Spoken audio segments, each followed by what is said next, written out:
날씨가 기록적으로 덥습니다. 장마도 빨리 끝난다 그러고 여름이 길어질 것 같은 생각도 들고 지치지 않고 지내셨으면 좋겠는데, 마이크가 두 개가 있었는데 더위를 먹은 모양입니다. 하나는 기능이 상실이 돼가지고 제가 헤드 마이크를 하고 두 개 겸용으로 움직이면은 말이 잘 안 들어가니까 뭐 특별한 건 아니니까 그러려니 하시면 됩니다. 몸이 시원해지기 참 원하죠. 빙수도 생각나고 위층이 아래층보다 조금 한 1도쯤 2도쯤 더울지 모르겠습니다. 목사는 넥타이를 매가지고 혈압도 한 5쯤 올라가고 온도도 체온도 한 1도쯤 올라갑니다. 좀 시원했으면 좋겠는데 또 한쪽은 또 춥다는 얘기도 있고, 뭐 제가 드릴 수는 없지만 이 여름에 시원한 생각을 하면은 아주 시원해집니다. 참 사람은 상상을 이 몸을 움직이기도 하죠. 냉동 창고에 잘못 들어가서 얼어 죽은 사람이 있어요. 그 냉동 차량에. 근데 사실은 나중에 보니까 냉동 창고가 가동이 안 된 거예요. 근데 냉동 창고니까 춥겠거니 그러고 그냥, 그 좀 슬픈 얘기지만은 제가 여러분들에게 이 더운 여름철에 드릴 건 없지만은 화면으로 드리겠습니다. 너무너무 시원한 것들이 많습니다. 골라서 오후에 잡수십시오. 골라서. 몸이 시원한 것도 참 좋은데 사람 마음이 시원하면 다 시원합니다. 성경에 사도 바울은 고린도 전서 마지막 장이 16장인데요. 고린도 전서 마지막 장의 거의 끝부분에 이렇게 성경을 말씀을 했습니다. 제가 읽어보면 그들은 앞에 부분 읽어보면 알 수 있어요. 몇 사람의 이름이 나옵니다. 그들이 나와 너희 마음을 어떻게 했다? 시원하게 했대요. 그런 사람들을 알아주라. 그렇게 했어요. 그런 사람들을 그러므로 너희는 이런 사람들을 알아주라 그랬습니다. 하나님의 충성스러운 종은 여름날에 얼음 뛴 냉수와 같다. 성경에 그런 말씀이 있는데, 하나님의 마음을 시원하게 하는 교회가 있습니다.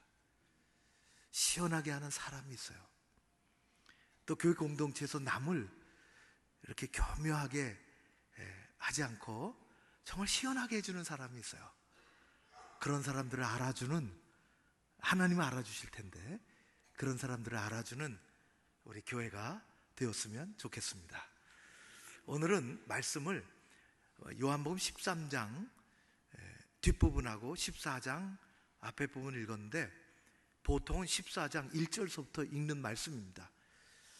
그런데 성경이 처음부터 장이 이렇게 1장, 2장, 14장, 12장, 13장, 14장 그렇게 되어 있지 않고, 나중에 사람들이 읽기 좋으라고 앉은 자리에서 뭐 찾을 수도 없고 한 번 다 읽을 수도 없잖아요. 그러니까 읽기 좋으라고 장을 구별하고 절을 구별했습니다. 그러다 보니까 깜빡 잘못하면은 앞에 부분을 못 읽고 14장 1절서부터 늘 읽는다고요. 그런데 이 말씀은 13장서부터 출발하는 겁니다. 예수님께서 이 분리된 말씀이 아니죠. 이게 하나가 된 그런, 이 말씀은 언제 하신 말씀이냐 하는 것이 굉장히 중요합니다. 우리 요한복음 13장 뒷부분과 14장 첫 부분을 읽은 이 말씀은 예수님의 공생애가 33년의 맨 뒷부분 3년을 이야기합니다. 공생애의 맨 뒤에 있는 말씀입니다. 시간적으로. 그것도 얼마나 뒤냐? 내일 십자가에 돌아가시는 날입니다. 오늘 이 말씀을 하시고, 베드로하고 이 말씀을 하시고, 그리고 예수님은 겟셋마네 동산으로 가셔서 붙잡히시기 전에 기도하시는 것입니다. 분위기가 어떤 줄 아시죠? 제자들은 이상한 소문을 자꾸 들었어요. 종교 지도자들은 예수님을 십자가에 못 박을 구체적인 계획을 다 만들어 놓은, 이제 오늘 저녁에 실행하면 되는 것입니다. 그리고 제자들에게 예전에는 안 하시던 내가 고난을 받아야 되겠다라는 말씀을 자꾸만 흘리시고, 반찬도 베푸시고 또 발도 씻겨주시고, 그리고 서로 사랑하라는 말씀도 하시고, 분위기가 이상한 거, 이상한 기류가 자꾸만 감지되니까 제자들 마음속에는 대단한 불안함이 생겼습니다. 굉장히 근심스러운 일이 생긴 거예요. 지금까지 3년 동안 잘 멋지게 다녔는데 예수님이 자꾸만 어떻게 된다는 거예요. 세상이 그렇게 돌아가는 것 같습니다. 거기다 대고 주님은 너희들 중에 한 사람이 나를 팔 것이라는 말씀까지 해대니까 이게 쑤셔지는 것입니다.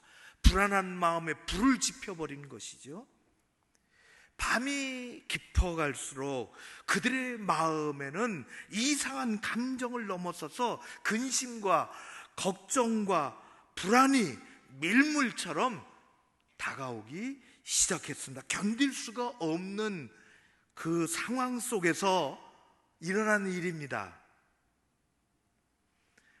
이 너무너무 근심과 불안과 두려움이 가득하니까 그 돌파구를 찾으려고 베드로, 도마, 빌립 이 세 사람이 연속해서 예수님에게 질문을 합니다. 이렇게 멋있게 질문하는 사람들이 아닌데 그 상황이, 그 몰려오는 그 두려움과 이게 너무 힘이 드니까 돌파구를 찾으려고 베드로가, 도마가, 빌립이 질문을 하는 것을 우리는 다 읽지는 않았지만은 베드로가 질문하는 첫 번째 질문자로 나선 것입니다. 베드로 질문은 여러분 우리가 다 읽지는 않겠지만은 요한복음 13장 36절의 시작이에요. 이게 거의 끄트머리예요. 시몬 베드로가 이르되, 그러고 시작했어요. 주여 어디로 가시나이까? 코바디스 도미네요, 그야말로. 그리고 두 번째 질문자로 나선 사람은 14장 5절입니다. 도마가 이르되, 어디로 가시는지 우리가 알지 못하는데 어떻게 그 길을 알겠습니까? 예수님이 이 제자들의 질문에 깊은 진리를 우리에게 말씀해 주시는 것입니다. 내가 길이다. 그리고 세 번째 질문자로 나선 사람은 14장 8절입니다. 빌립입니다. 주님, 가시는 길 따라가고 싶은데 하나님을 좀 보여주십시오. 그것입니다. 베드로의 질문이 첫 번째 질문이었죠. 어디로 가시느냐고 베드로가 물은 것에 대한 예수님의 답변으로 되어 있습니다. 이것은 그 당시 예수님 주변에 제자들 마음속에 어두움과 두려움과 근심이 가득한 속에서 예수님이 말씀으로 그것을 풀어주시는 것입니다. 첫 번째 질문자 베드로가 걷잡을 수 없는 근심과 불안에 휩싸여서, 아니 그 신앙 공동체가 그렇게 휩싸여 있을 때 베드로는 주님, 우리를 두고 자꾸 어디 가신다고 하십니까? 왜? 도대체 어디로 가시려고 하는 것입니까? 주님이 답변해 주시죠. 이 답변은 오늘 살아가는 우리를 위한 말씀이십니다. 나는 가야 하느니라 말씀하십니다. 내가 그 길을 가기 위해서 여기 왔다. 너희가 지금은 나를 따라올 수는 없지만 나중에는 따라와야 한다. 자기 십자가를 지고 나를 따라야 하느니라 말씀하시는 거죠. 그러면서 그 불안과 근심과 걱정에 휩싸인 그 공동체를 향하여 예수님 말씀하시기를 14장 1절에 너희는 근심하지 말라, 마음에 근심하지 마라, 하나님을 믿으니 또 나를 믿으라. 내가 가는 것은 너희를 위하여 가는 것이야. 천국에 그렇게 나를 따르는 사람들의 거처를 마련하려고 내가 가는 것이라. 말씀하십니다. 제자들에게 근심의 먹구름이 몰려오고 걱정이 비바람이 몰아칠 때에 예수님은 그렇게 말씀하셔. 너희는 마음에 근심하지 마라. 우리 인생, 우리는 삶의 길에서 여러 가지 이유로 끊임없이 근심의 먹구름을 만나고 걱정의 비바람을 맞습니다. 대전이 서울의 이 지방의 중심같이 돼서 회의를 하려면은 지방분 서울에 올라오라기 미안하니까 서울 사람 대전 가고 지방분들 대전으로 모여서 회의를 자주 합니다. KTX 타고 내려가지요. KTX 타면 1시간 남짓. 얼마나 편안한지 대전역 광장으로 내려섭니다. 목사님들도 만나고 같이 가고 지하철도 타고 택시도 같이 타고 그렇게 하려고 지금은 서광장이라고 하는데 그걸로 내려서면은 많은 사람들이 오가는데 그날은 구름이 좀 끼어 있고 오후인데 노숙자라고 하면은 또 숙자씨가 있더라고. 이름이 또 성이 노씨가 돼가지고 그래서 저는 노숙자라고 안 하고 노숙인이 있었는데 이게 뭘 저렇게 조그마한 이 끌 것에 침을 잔뜩 보따리를 해가지고 아 그렇구나. 그리고 회의 다 끝나고 저녁 식사하고 이제 한 7시, 8시쯤 기차 타려고 다시 오는데 그분이 여전히 비는 두둑두둑 떨어지는데 그 보따리를 비 안 맞히려고 자기는 비를 맞으면서 이렇게 끼고 있더라고요. 제가 보기에는 지저분하고 이 고무 타이어로 이걸 고무줄로 쌌는데 별 볼일 없어 보이는데 아니 자기는 비를 맞으면서 그 보따리를 꿍쳐 안고 있더라고요. 우리는 집 없이 떠돌아다니는 노숙인은 아니지만은 우리도 늘 끌고 다니는 짐 보따리가 있습니다.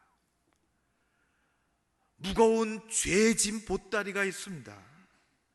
괜한 걱정과 근심의 보따리가 있습니다. 어떤 연유로 생긴 아픔과 슬픔의 보따리가 있습니다. 고난과 그리고 질병의 보따리를 어떨 때는 끌어안고 어떨 때는 짊어지고 우리는 먼 인생길을 오늘도 걸어가는 것입니다. 여기에서 제외된 사람은 한 사람도 없습니다. 그가 많이 배웠던지 배운 사람이 근심이 더 많아요. 많이 배웠던지 안 배웠던지 무슨 재물을 조금 더 가지고 있든지 안 가지고 있든지 무슨 자리에 올랐든지 안 올랐든지 모든 사람은 다 예외 없이 그 짐보따리를 가지고 살아갑니다. 이런 한자를 보신 적이 있으신지 모르겠어요. 무수옹입니다. 잘 쓰지 않는 말이라서 어려운 것 같은데 한자를 잘 뜯어보면 쉽습니다. 근심이 없는 어른, 그런 뜻입니다. 무수옹. 옛날에 어느 어르신이 살았는데 이 노인에게 아들 셋이 있고 아들이 다 참 잘하고 또 며느리가 들어왔는데 효자들 효부들, 그러니 집은 작아도 근심 걱정이, 세상이 주는 근심 걱정이 없습니다. 아주 평안하게 사는 이 노인의 집에 마을의 이장이 노인 집에 문패를, 무수옹, 근심 걱정이 없는 어르신, 그러면서 문패를 하나 달아주고 조금 세상에 소문이 나기 시작한 것이 임금님의 귀에까지 들렸습니다. 아니 나는 권력도 있고 재물도 다 가지고 있는데 근심과 걱정이 끊일 날이 없는데 어찌 근심 걱정이 없는 백성이 있단 말인가, 참으로 귀하구나, 그를 불러오라, 그렇게 얘기했습니다. 며칠 후에 노인이 임금 앞에 섰죠. 임금의 얼굴을 보니까 안색이 정말 좋습니다. 마음에 평안합니다. 사람이 얼굴에 나타나요. 욕심이 얼굴에 나타나는 것처럼 아무리 화장을 해도 보입니다. 화장을 너무 심하게 하면 변장이라 그러더라고요. 누가 글을 썼는데 교회 오래 다니면 숨기기에 능해진다 그러더라고요. 우리는 안 그런 것 같은데. 노인의 얼굴에 평안함이, 근심이 없는 모습이 보여 임금은 너무 좋아서 만난 것을 잘 한상 대접을 하고 어제 가기 전에 그 노인에게 아주 귀한 보석, 이 구슬을 하나 줬습니다. 너무 귀한 것을 받아든 노인에게 임금은 얘기하기를, 내가 언제 부를 테니 그 구슬을 잊어버리지 말고 다시 갖고 오시오.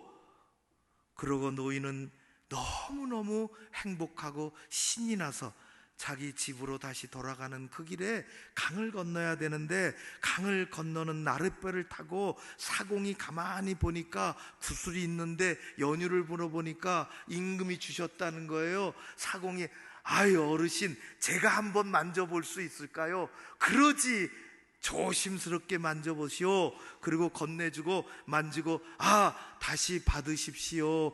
그러다가 그만 떨어뜨려서 강물에 빠지고 말았습니다. 한 10분 빼놓고 반응이 거의 없으시네요. 저는 이 글을 그쯤에 읽으면서 아이고 큰일 났구나, 그런 생각이 들었습니다. 순간 노인은 얼굴이 사색이 되고, 그걸 건질 수가 있나, 어디 처박힌 줄 아나, 집으로 들어왔는데 힘이 빠지고 넋이 나간 채 집으로 들어와 근심과 걱정의 먹구름이 그를 다 뒤덮고, 가지고 임금님이 다시 가지고 오라고 하신 날이 오면은 큰일인데, 음식을 전폐하고 며느리들이 아무리 맛있는 음식을 가져다 줘도 얼굴은 헬쓱해지고 몸은 여여지고, 아들들이 가만히 보다가 이거 안 되겠다고 생각해서, 이러다가 어르신 아버님 큰일 나겠다고 생각해서 의논한 끝에 시장에 가서 우리 어르신들에게 좋은 것이 잉어라고 하는데, 잉어를 사다가 아버님에게 이거 해드리자, 그렇게 해서 잉어를 한 마리 사와가지고 손질을 하고, 아버님 음식 해드릴게, 꼭 잡수셔야 돼요. 그리고 손질을 하고 배를 따는데 거기서 뭐가 반짝거리는 게 나오는 것입니다. 알고 보니까 빠뜨린 임금님의 이 구슬이 나오는 것입니다. 저는 이 부분을 읽을 때 야호, 그렇게 했습니다. 삽시간에 안개 거치듯이 근심과 걱정이 사라지고 몸은 이내 건강해지고 얼굴은 평안이 다시 돌아오고 근심 걱정이 다시 없어진 것입니다. 임금님이 주면서 신하를 미리 보내서 사공에게 빠뜨리라 그랬어요. 노인은 몰랐죠. 아들이 사온 잉어 속에 임금님이 주신 구슬이 있는 걸 다시 찾았다는 것을 임금님은 몰랐습니다. 저는 이 이야기를 듣고 세 가지를 생각했습니다. 우리에게 준 이 진리와 같은 첫 번째, 사람은 지 아무리 임금이라도 재물이 많고 권력을 아무리 많이 가지고 있다고 해도, 많이 배웠다고 해도 근심과 걱정과는 관계가 없습니다. 그것으로 하나도 한 개도 덜어낼 수가 없습니다. 두 번째로, 우리에게는 불현듯이 근심과 걱정이 찾아온다는 것입니다. 노인에게 그렇게 찾아온 것처럼 우리에게 찾아온 근심과 걱정은 우리의 몸, 마음, 정신을 흐트러뜨리고 서서히 죽게 만들기도 합니다. 그러나 하늘이 도우셔서 잉어의 입을 통해 잉어를 통해서 되찾은 이 노인의 평화, 건강, 평안한 삶, 그것은 하나님이 가져다 주셨다는 것입니다. 우리는 삶의 길을 걸어가다가 저 모퉁이를 돌면은 무슨 일이 일어날지 알 길이 없습니다. 때로는 우리 마음속에 자리 잡고 있는 희망과 기대, 그리고 가능성을 품고서 길을 걸어가지만은 한편으로는 근심과 걱정, 그리고 두려움을 안고서 우리는 길 모퉁이를 돌아서는 것입니다. 무슨 일이 있을까 하는 것입니다. 그러나 보십시오, 베드로 앞에 제자들 가운데 그 구름에, 이 두려움의 구름이 휩싸일 때에 예수님은 다른 곳에 계시지 않았습니다. 그곳에 계셨습니다. 예수님은 그들의 두려움을 이미 알고 계셨습니다. 그들은 혼자가 아닙니다. 예수님이 함께 하셨습니다. 사랑하는 성도 여러분, 우리는 혼자가 아닙니다. 우리의 인생의 길에 예수님이 함께 하십니다. 그분이 알고 계십니다.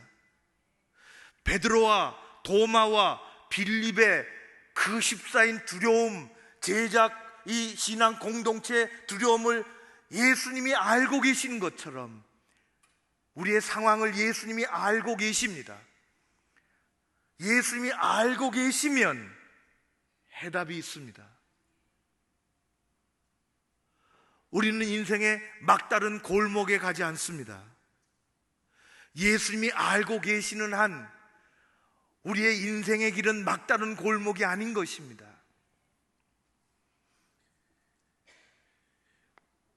히브리서 4장 5절에 보면은 그런 예수님을 히브리서에는 이렇게 말씀하십니다.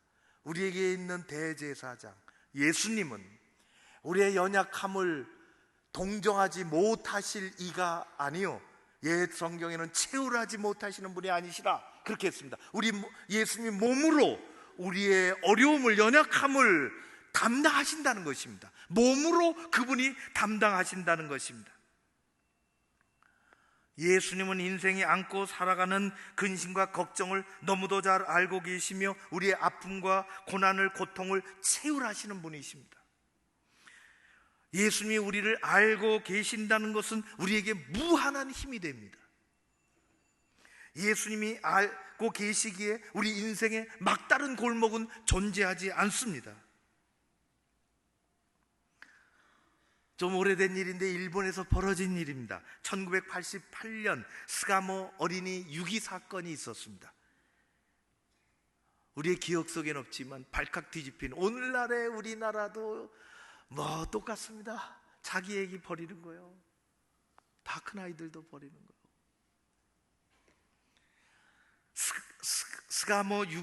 스가모 어린이 유기 사건은 이렇게 일어났어요. 남자 여자가 사랑했지요. 그래서 결혼식은 못했지만 같이 살았습니다. 실질적인 부부입니다.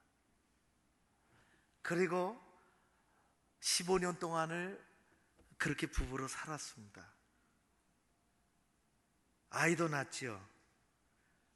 우리 결혼식은 못했지만 신고는 해야지요. 남편을 보냈어요. 신고하라고, 결혼 신고하라고. 첫 아이가 탄생했어요. 출생 신고해야지요. 신고하라고 보냈습니다. 한동안 남편은 월급을 잘 가지고 왔습니다. 생활을 잘 꾸려갈 수 있었지요. 행복한 듯 했습니다. 남편에게 다른 여자가 생겼습니다. 회사의 돈을 유용했습니다. 발각이 났습니다. 상황이 크게 변화됐습니다. 직업을 잃고 여자를 따라 다른 곳으로 가족을 버리고 도망갔습니다. 아이는 많이 컸습니다. 장남은 초등학교 입학할 때가 되었어요. 아무리 기다려도 취약 통지서가 안 오는 것입니다. 엄마가 이상하다고 생각하고 입학 시기를 놓쳤고 결국은 구청에 갔습니다. 알아보니까 15년 전에 혼인신고를 했어야 되는데 했다고 얘기만 했지 거짓말이었어요. 취약 아기 출생신고 하라고 했는데 갔다 와서 했다고 했는데 거짓말이요. 자신은 미혼이고 자기가 기르고 있는 낳은 아이들은 호적이 없는, 세상에 존재하지 않는 아이들이 되었습니다. 그러면 그 아이들을 꿍쳐안고 죽자고 살아야지. 엄마는 아이들 모아놓고 겨울이 되면, 크리스마스 때가 되면 내가 돌아올게. 그리고 도망갔습니다. 홀로 남겨진 아이들이 겪는 외로움과 고난과 불안은 이루 말할 수가 없습니다. 생각해 보십시오. 초등학교 들어갈 그 나이의 아이가 동생들 데리고 꿍치고 사는 것입니다. 그것을 일본인 감독이 영화로 만들었어요. 영화 제목은 아무도 모른다. Nobody knows. 세상에 아무도 모른다는 거예요. 그 영화가 나올 때쯤에 광고 화면이 있어요. 광고 한 1분 얼마짜리. 잠깐 영화의 그 분위기를 좀, 내용을 좀 알기 위해서 잠깐 보겠습니다. 세상에서 그들을 아는 사람이 없습니다. 그들을 알아줄 사람이 없는 것입니다. 아무도 모릅니다. 나를 알아주는 사람, 내 목소리를 들어주는 사람이 존재하지 않습니다. 어떻게 살겠습니까? 영화는 비극으로 끝납니다. 싫어야죠. 오늘 오후 찬양 예배 때 천사운동 축복 예배를 드립니다. 한 달 전에 여러분들이 헌금하셨지요. 너무 감사합니다. 연회보다도 많은 재정이 모였습니다. 10만 원 이상 고액으로 하신 분들도 40여 명이 됩니다. 100만 원을 하신 분은 5명이나 됩니다. 아이들이 어디 시설에서 자라고 18살이 되어 세상에 나가는 것을 누가 알겠습니까? 내가 세상에 나가서 무슨 일을 겪은지 말을 할 사람이 누가 있겠습니까? 그 아이들을 위해서 기도해주고, 우리가 조금 사랑을 이렇게 모았으니 하나님이 알고 계신다. 교회가 너희들이 나가는 것을 위해서 기도하고 알고 있다. 실제 영화처럼 이 세상의 자기 사정을 아무도 모른다고 생각하면 우리는 과연 한순간 하루라도 살아갈 수 있을까요? 우리가 가다가 만나는 어려움, 그리고 힘든 일들이 있을 때에 세상 그 누구도 나의 근심과 아픔을 아무도 모른다면 우리는 과연 살아갈 수 있을까요? 이스라엘 백성들은 무진 고난 속에서 발버둥을 치며 자기들이 이렇게 고난을 당하는 것을 하나님도 모르신다고 외치고 있을 때에 하나님은 이사야 선지자를 불러서 그들에게 향하여 내 백성에게 큰 소리로 가르치라 이야기했습니다. 이사야 40장 27절의 말씀입니다. 야곱아, 이스라엘의 백성들아, 그런 말씀입니다. 어찌하여 내가 말하며 이스라엘아, 내가 이르기를 내 길은 여호와께 숨겨졌으며 내 송사는 내 하나님에게서 벗어난다 하느냐? 하나님은 그렇게 해보신 적이 없다 말씀하십니다. 하나님은 그런 분이 아니시다라는 것입니다. 우리의 근심과 걱정은 하나님에게 숨겨져 있지 않습니다. 우리의 근심과 걱정이 하나님과 숨바꼭질하지 않습니다. 전능하신 하나님은 모든 것을 알고 계시며 치료자 하나님은 모든 것을 회복하십니다. 그것을 드러내는 사람에게 근심 말라는 것은 멀리 하는 것은 우리의 소유와 우리의 자리와 우리의 학문과 아무 관계가 없습니다. 우리가 모른 척 눈을 감았다고 피해 지나가는 것도 아닙니다. 하나님이 왜 모르시겠습니까? 우리가 밤에 잠 못 이루며 뒤척이는지, 우리가 왜 눈물을 흘리며 남모르게 닦아내는지, 우리 안에 자리 잡고 있는 무거운 짐덩어리가 무엇인지 하나님은 알고 계십니다. 예수님은 우리에게 오셔서 여전히 말씀하시지요. 수고하고 무거운 짐진 자들아 다 내게로 오라고. 너희는 마음에 근심하지 말라. 하나님을 믿으니 나를 믿으라고. 하나님을 믿어야 하는 것입니다. 재물하고 관계가 없어요. 우리가 손에 움켜잡고 있는 그 무엇하고 아무 관계가 없습니다. 예수님은 어려움과 두려움과 근심과 이 불안에 휩싸여 있는 이들을 향하여 너희는 마음에 근심하지 말라고 했습니다. 하나님을 믿으라고. 예수님이 쉽게 얘기하신 걸까요? 하나님을 믿으라고. 여러분, 적당히 믿는 게 아닙니다. 하나님은 적당히 믿으면 더 힘들어요. 정말 힘듭니다. 이건 믿는 것도 아니고 안 믿는 것도 아니고. 적당히 믿으면 정말 힘듭니다. 시간만 낭비될 뿐이요. 적당히 믿으면 여러분, 우리 안에 종교의 껍질이, 우리 바깥에 종교의 껍질이 쌓입니다.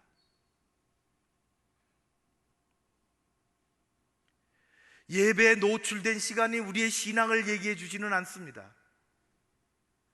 예수님은 한마디 하셨어요. 하나님을 믿으라고. 적당히 믿는 것이 아닙니다.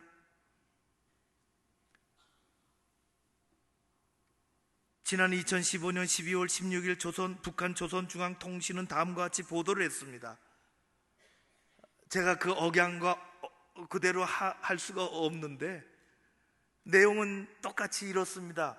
특대형 국가 전복 음모 행위를 감행한 제 캐나다인 임현수 목사에 대한 재판이 16일 최고재판소에서 진행되었으며 피소자 임현수에게 무기노동 교화형, 우리로 얘기하면 종신노역입니다.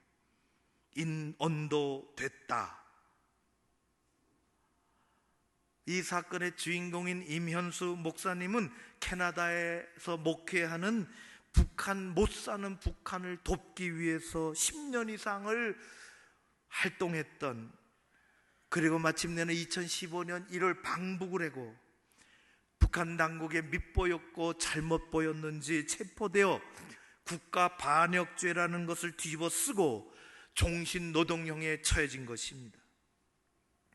수용소 다 작년에 나오게 됐죠. 2년 6개월인가.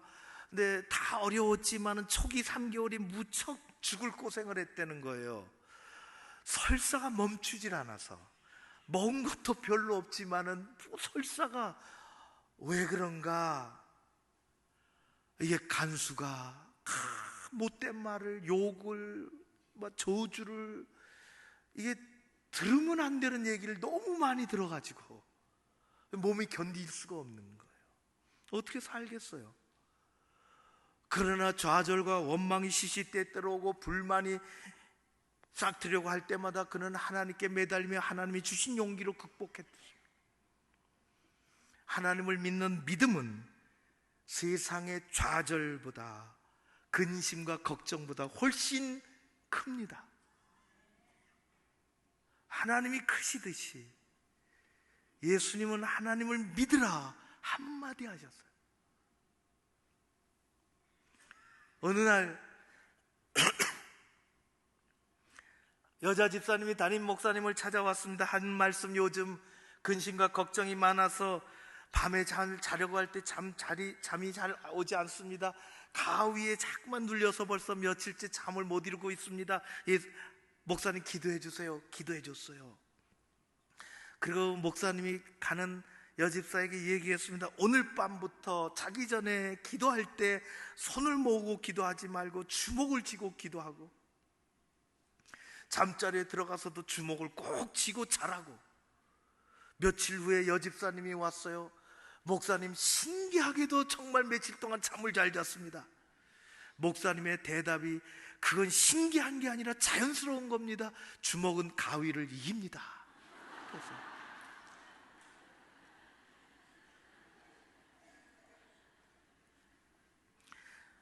하나님은 세상의 모든 어려움과 근심과 걱정을 제압하는 주먹의 힘을 갖고 계십니다.